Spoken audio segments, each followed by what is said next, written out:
All right, so the last video we were talking about renovating or relocating, and since then we've had a couple clients reach out, and some of them have decided to renovate and not to move, and we got some cool videos of what they did to their home. If you guys have any questions about whether or not you should renovate or relocate, feel free to reach out to us. We do consultations all the time with a color specialist and our contractors to give you an idea of what it would cost for you to renovate your house. And we don't charge for that. We don't? No.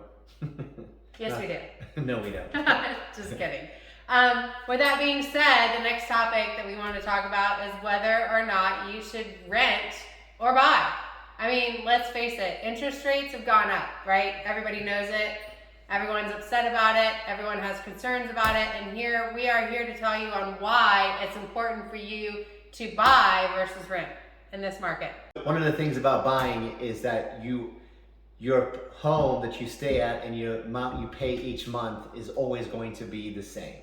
So when you rent, landlord can change your rent after your lease is up. They could demand that you move out. There's a lot of things that can happen that can make your stay much shorter than you wanted it to be. Well, and wouldn't you rather invest in yourself than continuing investing in someone else's profit?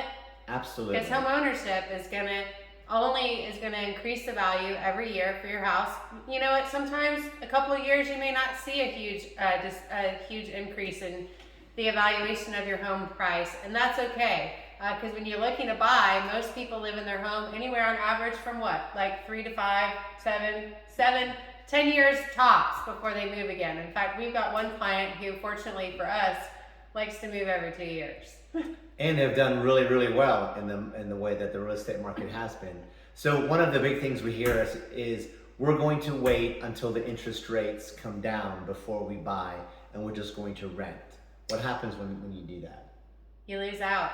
You lose the house that you wanted over 0.25% in interest rate, which really doesn't affect your payment too much. And there's a lot of great loan programs out there to help you get into that house, which could help you buy your interest rate down. So for example, if rates were at 6% and you speak with a lender, they have a program called a 2-1 buy down, which they can buy your rate down to 4% the first year, 5% the second year, and then year 3 through 30 is 6%. But if rates decide to come down between now and year 3 or 4 or even 5, you can always refinance.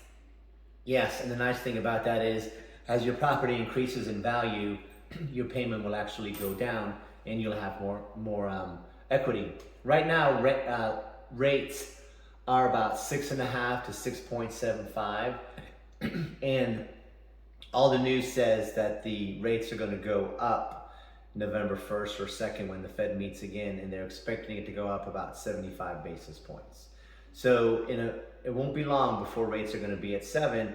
So pretty much the longer you wait, the higher the rates go. But here's the good news is that the higher the rates get, the less competitive the real estate market gets. So you can start to find some good deals again.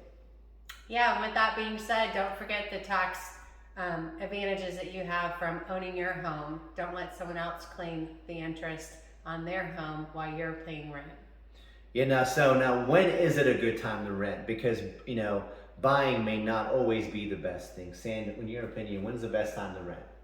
If you're transient, say you're a nurse and you work in Atlanta for only a couple months out of the year, and then you're off to Florida, and then you're off to New York, homeownership could be good for you if you get it at the right price, because then you could turn in your current home into a rental, like an Airbnb.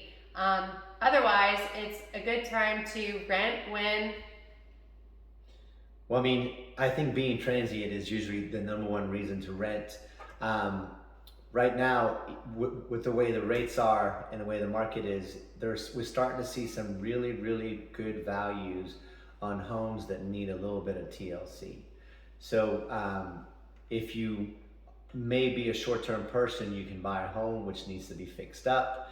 You can live in it for the short term, and then when you start moving around, you can make it an Airbnb for a while, and then when you decide to come back to Atlanta, you can go back into your house. So, and the good news is we've got contractors that can help you renovate that house. Yeah, so don't be afraid of the interest rates. Once you own the home, you can always refinance it. It's not going to be 7, 8, 9, 10% forever. The interest rates always go up and they always go down.